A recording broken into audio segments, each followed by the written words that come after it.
A lot of people have been asking, and you've probably been wondering, what happens when two storms get too close together, because the cones are intersecting, right? And there's actually a weather phenomenon named for this. It is called the Fujiwara effect. It's named after a Japanese meteorologist going back about 100 years or so.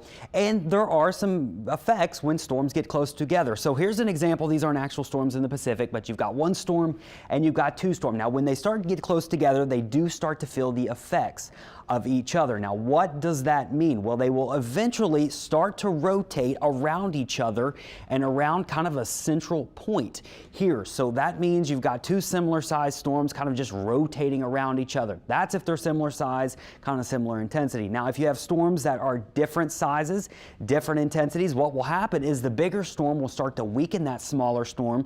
The smaller storm can actually wrap up into the bigger storm, and then you've just got one storm. Now, what it does not do, it does not create a giant hurricane. It is not the perfect storm. It's not a Hollywood movie. It doesn't work that way, but you can certainly get merging systems, and you can also get systems rotating around each other that eventually separate. So that is called the Fujiwara effect. Of course, everyone's wondering, is it going to happen in the Gulf of Mexico this coming week?